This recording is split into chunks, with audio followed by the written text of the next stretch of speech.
Okay, so I'm going to continue on the DTI pipeline. So it's now packaged in a little different way, so that old flow chart isn't what we follow anymore. And it now includes Tortoise, we include the DICOM importing, and even FreeSurfer is called within this setup.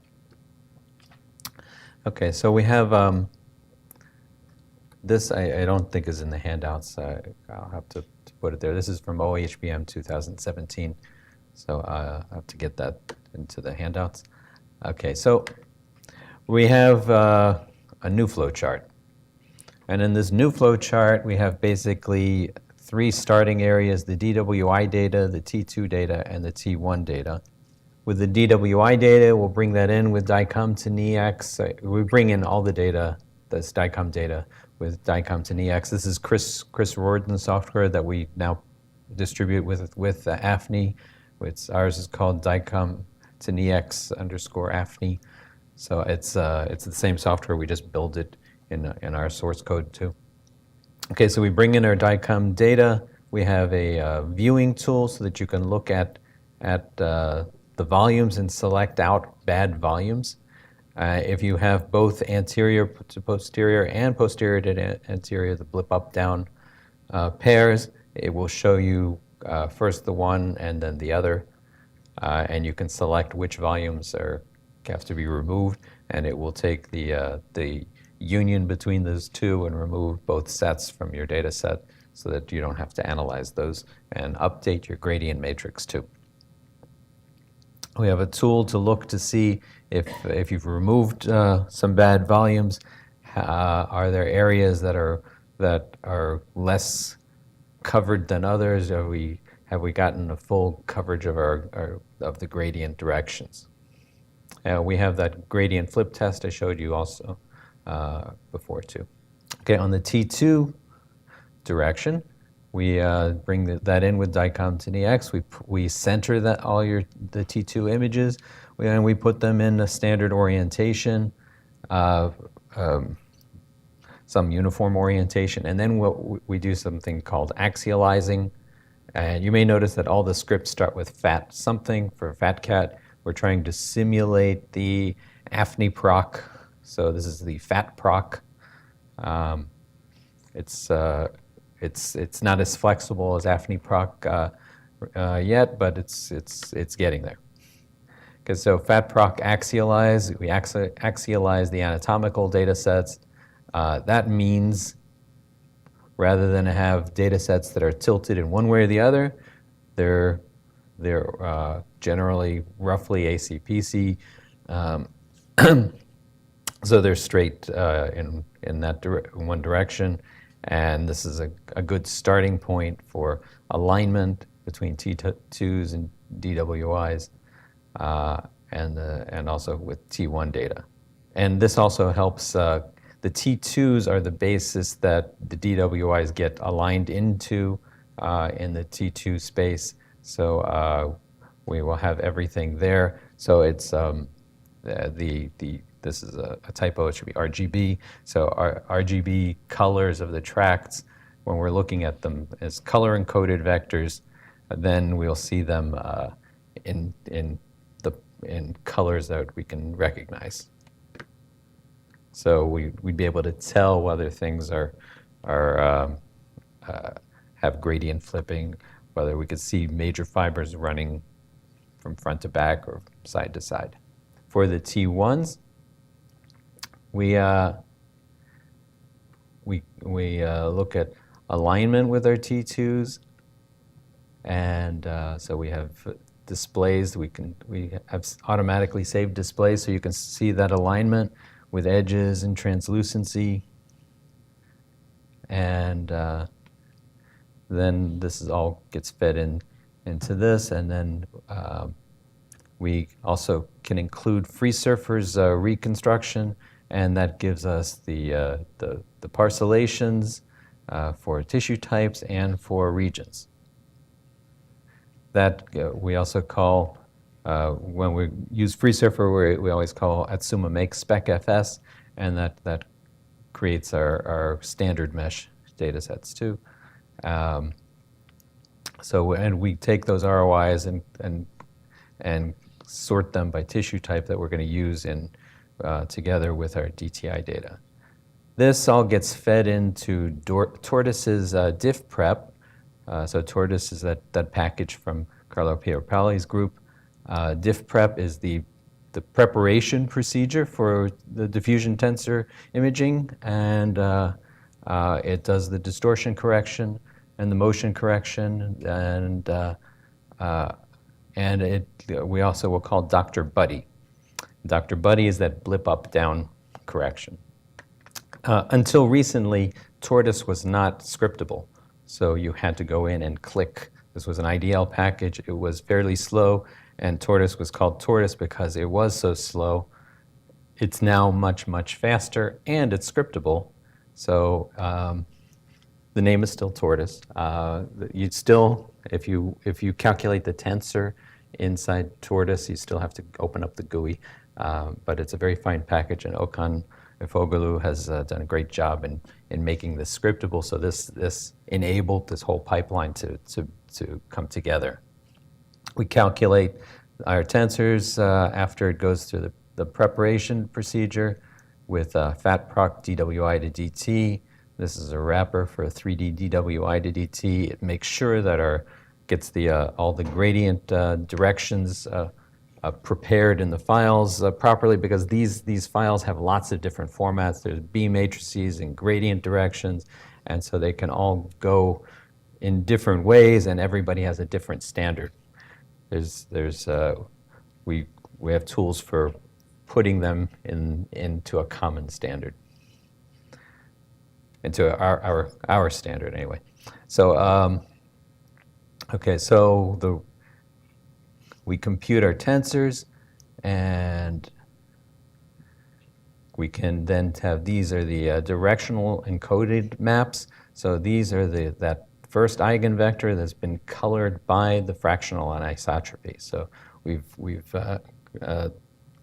the directions are in X, Y, and Z. We'll make that similar to a red, green, and blue, and so we'll be able to see the direction of a fiber by its color. And then we'll make it brighter if the fractional anisotropy is higher. Okay, so then we have our parcellation that comes out of FreeSurfer. We have that in T1 space. We know how T1 gets to T2, so we'll warp these over to the DTI space and with FATPROC map to DTI. Now we can do our tractography. So we'll get our target regions with 3D ROI Maker. We'll calculate our tracks with 3D Track ID, and then we can visualize all this with one of these scripts, FATPROC Connect Viz. And we can just use it generally with AFNI, Suma, and FATCAT, and we'll take a look at some examples. And you can also do some statistical analysis on all these tables that come out. Here's an example here of the visualization. We'll see this in a little bit more detail. We try to look for artifacts as we go. I think we have something somewhere around here where we're going to look for zipper artifacts. So zipper artifacts where we call it be striping through the data, and we have a tool, 3D Zipper Zapper, that looks for striping. Paul sent me this, asked me to make sure that everybody sees this, because it's called FATCAT. He thought I should work this in. So he accidentally did a Fourier transform of his cat, and that's what it looks like. It's sad. Okay, so, and Bob actually responded with an actual Fourier transform of the FATCAT, and that's what that looks like. So we can tell them that we did include their suggestions for the presentation today. So if you have installed FATCAT Demo 2, I guess we never told them to install that. I probably should have told them to do that before the break. Yeah, that's a new one. So if you do, it may take too long to do this, but you don't have that many people here, but I can get started to describe it anyway. You can, even if you don't have it, it's okay. So at install FATCAT demo 2 if you don't have it. If you do have it, it will be in a directory called FATCAT demo 2. Let's see, I have it here. So this is the latest demo. The previous demo was just deterministic tractography. This one, it doesn't go through the processing as much in terms of a demo, but it's a complete pipeline here. So let's go through and see what it has. Data basic is our DICOM data. We don't need to reanalyze that, to re-import that, so we won't do that here. Data proc is where our process data will go, and these are our scripts. So we have various do scripts. And so let's take a look and see what those do scripts do. There's a README guide also here that has an overview of this. You can type at install FATCAT demo 2.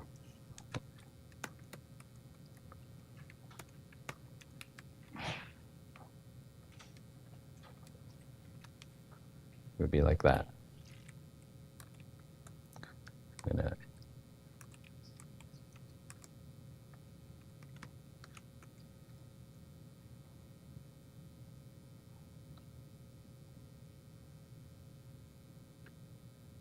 Okay, so the demo comes with DWI data, T1 data, and T2 data,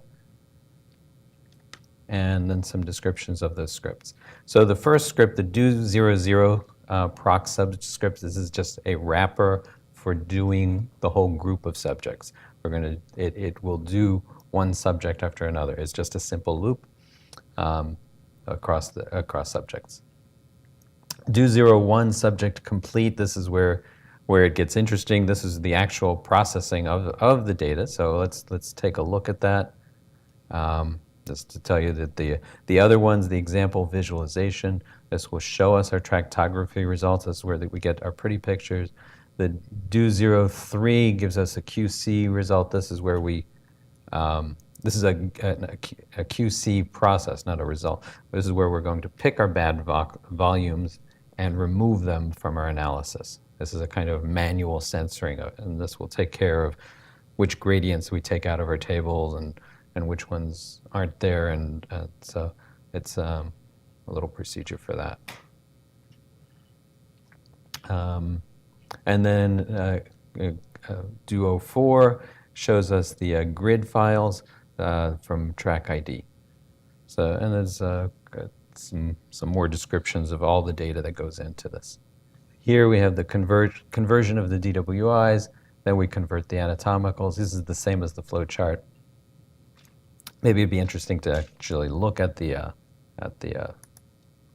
file where we do these things, so you can see the commands. These are example scripts, so you can play with these. So let's do that. So let's see ls, and I'll edit. I have a particular editor. You can edit with whatever you like. So I'll edit do01.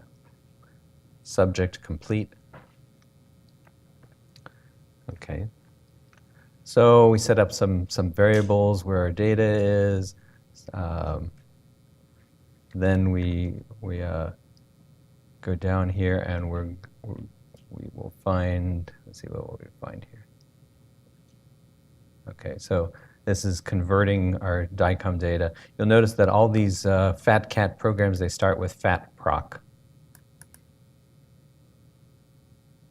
So we convert our DICOM data, then we axialize our T2 data, we align our T1s to the T2s, we run FreeSurfer with just the traditional recon all, and then run at Suma make spec FS after that.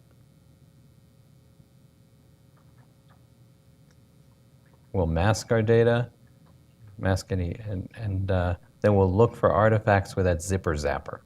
So we're looking for striping artifacts with 3D zipper zapper.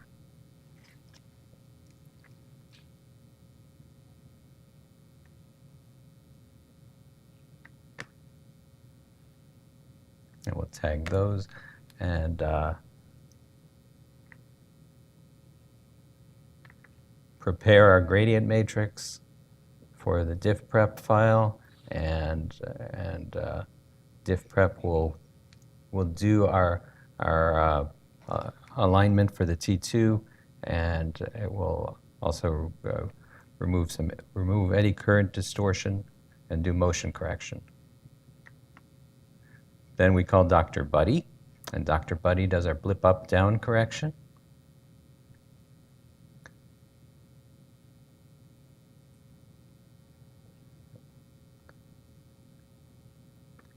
And then we calculate our tensor with FATPROC DWI to DT.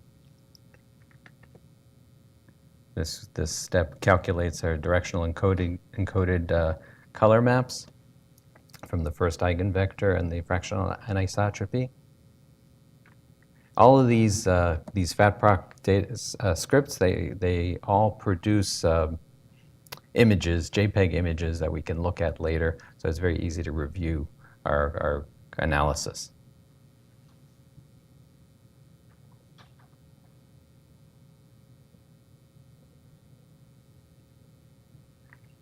Okay. Okay, so now we're inflating our gray matter ROIs, and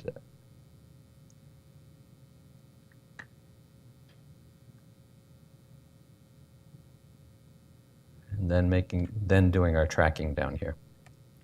So that is our basic pipeline. And here, this is the 3D track IDs. This is where all the tractography happens. This is doing the probabilistic tractography. Any questions on that script? It's doing a lot of stuff. It took a long time to develop, so let's go on to the next script. Oops.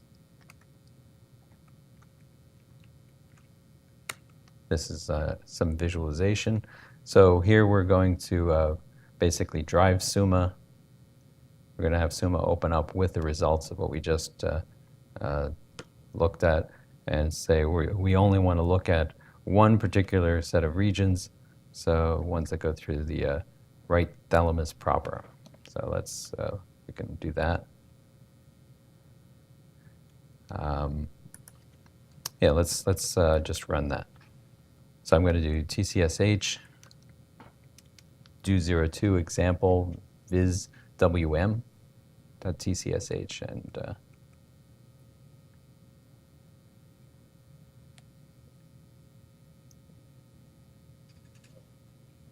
okay, so here's we've opened up Suma here, and we have just the ones that go through the thalamus.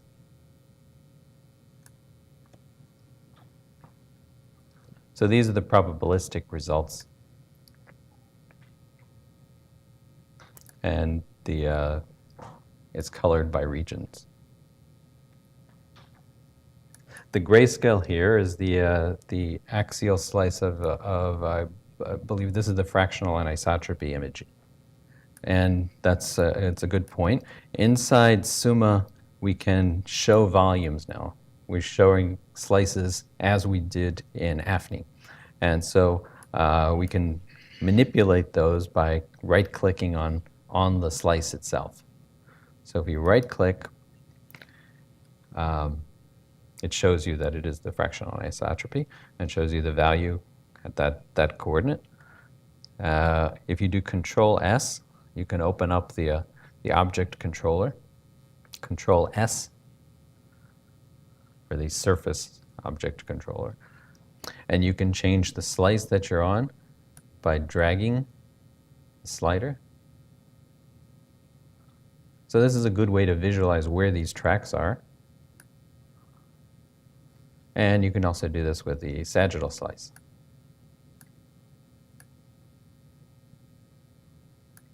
And if I select the slice and then I do Shift Scroll, I can scroll with a scroll wheel. If I right-click on the slice and then do Shift Scroll Wheel, it will select that slice.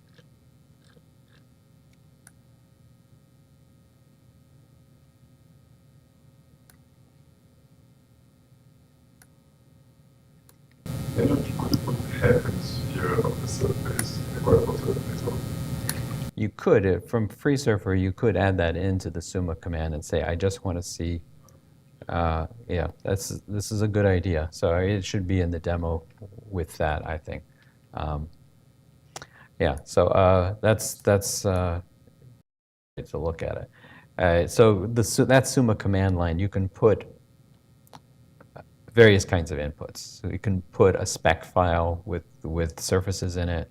You can put a GIFTY data set as a on the command line. You can put edges. You can put tracks bundles like this. You can well, these are actually GIFTY data sets.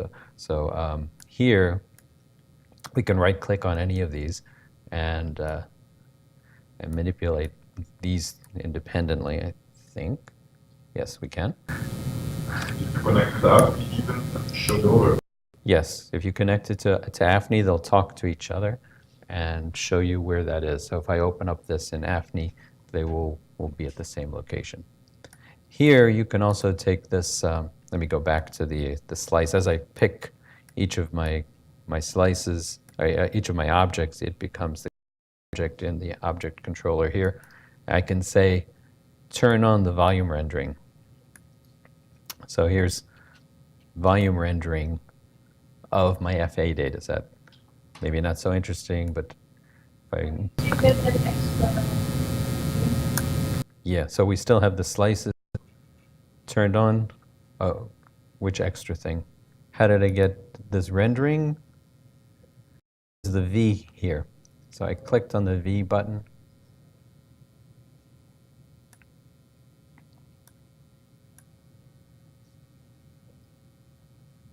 So you can do this with any volume in Suma, bring it into Suma and show it with your images and tracts and tables and all kinds of stuff like that, the connections.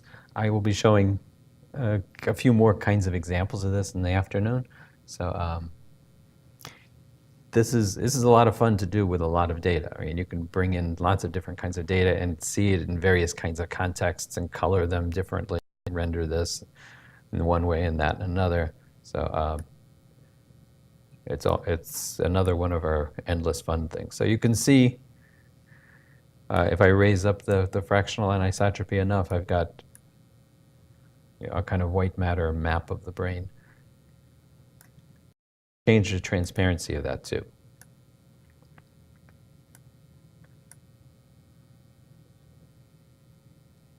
So just some more context for your data. There is example 3 also. I think that, yeah, that doesn't quite finish on mine. I don't have all the R libraries installed. You need to have several of them. You need SciPy installed on your system, and then Shiny and Circos and Plotly. And I'm having problems with Plotly on mine, but I can start to show you what that looks like. So this is where you select which volumes are bad. If you see a volume, there really isn't anything too bad here that I can tell. So, but if you don't like the looks of one of your volumes, that it looks like there's some kind of artifact there, you can remove that. So I'd say I don't like that one. So it knows I selected volume 5, and then I can say that's a bad volume. And if I change my mind, I can say unbad. This is a kind of undo, but you have to do individually. So and then when you're finished, this is in one direction. So this is in the anterior posterior direction. The blip down will be shown next, and so it will ask me the same question but down, and just takes a moment for it to calculate.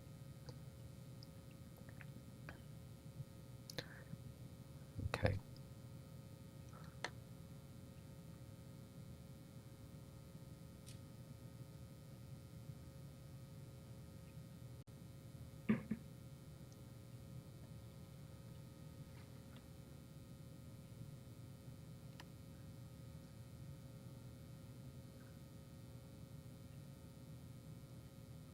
So a lot of things going on here. It will soon start. It's saving a lot of images along the way.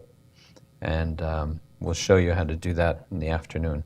Okay, so now I'm in the reverse direction, and I do the same thing. This time I say I don't like number 18. I'll say that one's the bad volume, and then finish that. And it updates my gradients and my data sets, and then it's supposed to show me something else, but I don't have all the libraries installed, so it doesn't work for me. All right.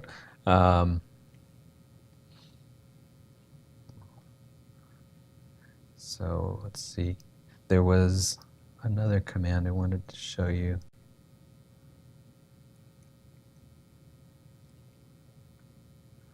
Let's see if I want to. This will somehow work. I doubt it.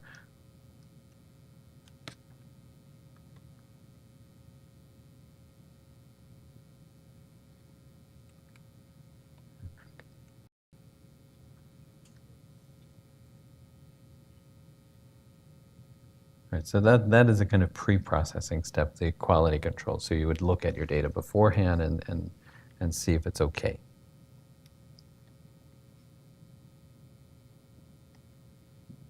I think this is getting close to the end of that.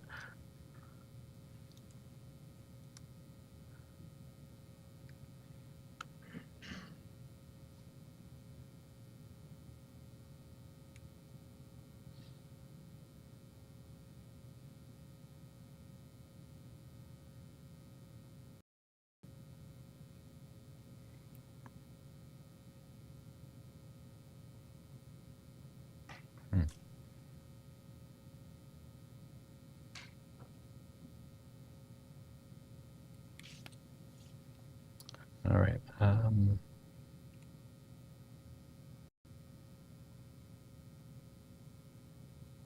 think I'll just stop that and go to the next part of the demo. Okay, so we can also look at the grids that were output.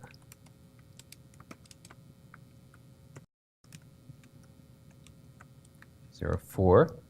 So we have some grids that come from this.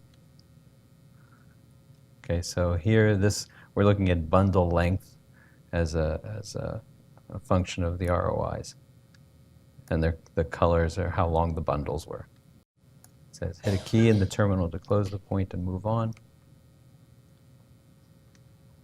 Okay, so now this is our correlation from our resting state data, correlation coefficient, similar kind of table, same ROIs.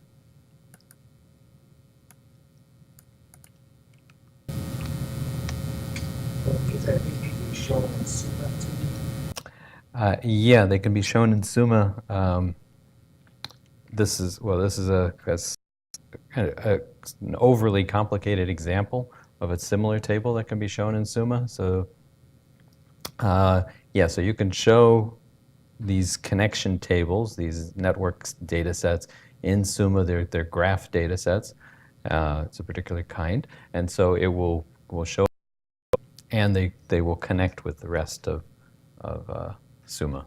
So you can click on that. I will show an example in the afternoon of connections in a similar but different way at the same time. So yeah, there's a lot of functionality there. This has all the atlas regions showing the connections, the mean FA value connecting them from the free surfer parcellation. Okay, this is where I'm missing the plotly part. Okay, so let's see, and I copied over one thing that let's see, I have another demo. So yeah, so I wanted you to see how you would do tractography in Suma, and so this is it. So this is the deterministic tractography. We do the deterministic tractography as part of our analysis, a part of the pipeline, but only in one place now. So that's when we're checking for the flipping, because we're looking to see where we see more tracts. The more tracts, the better. That direction is going to work out best for us. Generally, if you get the flipping the gradient direction's wrong, you'll see fewer tracts. Things won't connect that ought to be connected. And so that's where we use the deterministic as a quick way to look for flipping. Anyway, so we have some tractography data there in the test flip directory. It's so I'm just going to run it so you can see what that looks like.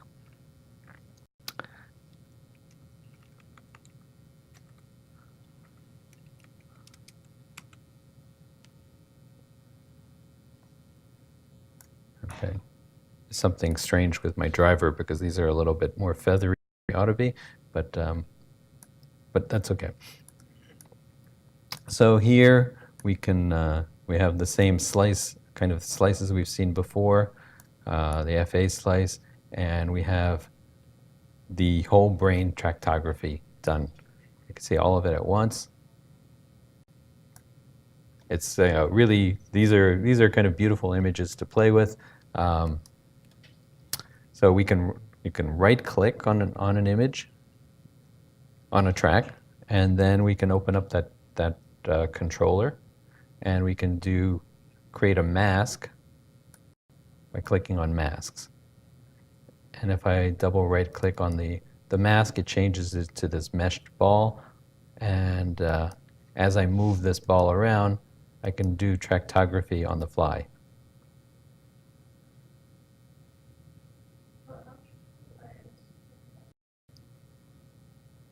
You looked away. Yeah, well, that'll show you, right? So I'm sorry it's not included in the regular demo, but yeah, so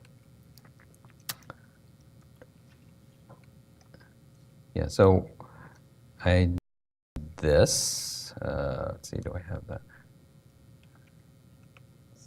The data is there, but I think all the data is there, but this quick deterministic demo is one that Paul just sent me because I wanted to have something like this to show everyone. If you want to see a more complete visualization of the deterministic tractography, do the install FATCAT demo and go through each of the visualizations for that, because that will have a lot more description of what to click on that. But I'll show you this anyway. So they should have this data if they did the install FATCAT demo too. They should.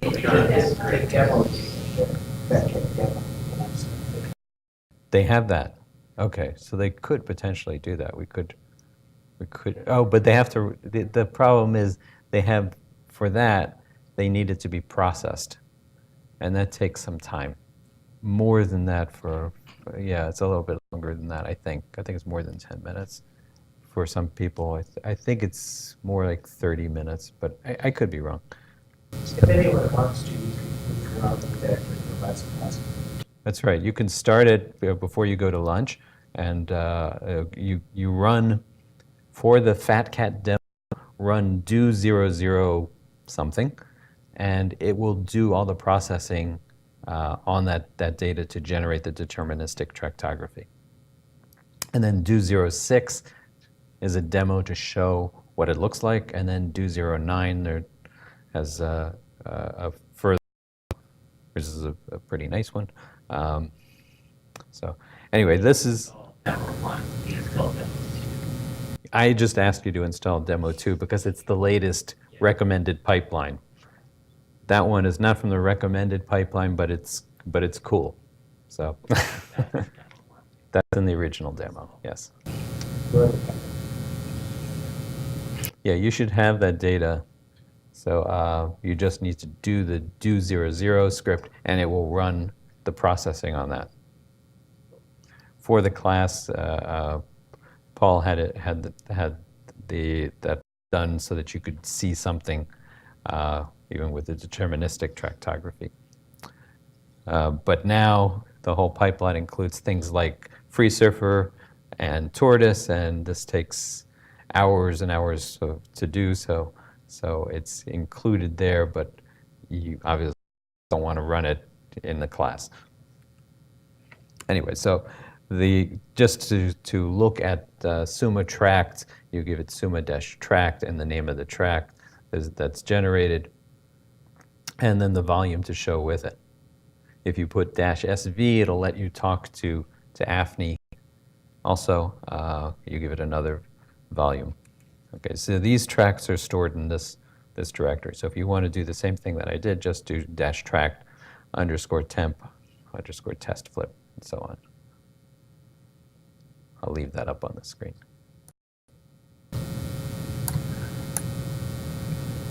Yeah, but the quick determine is not demo. It's not there. I just put it there in my directory this morning because Paul, I asked for if there was any deterministic tracts in the directory.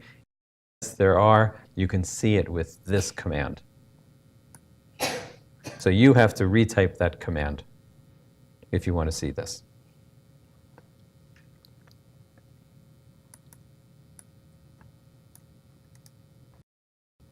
So if this is talking to AFNI, this ball will show up in AFNI. If you have it on a surface, the ball will show up on the surface too, and in the volume.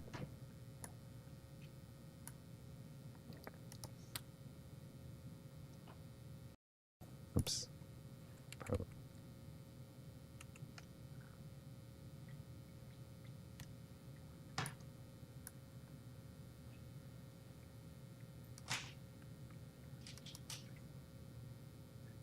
And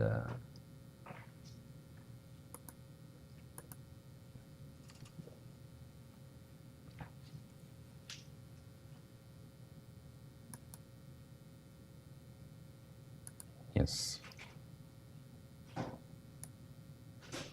So there are various things that you can play with inside these are all, you can change brightness, the dimming factor, you can change opacity, you can change the line type. You can add in multiple masks, so if you want more masks, you can do that here.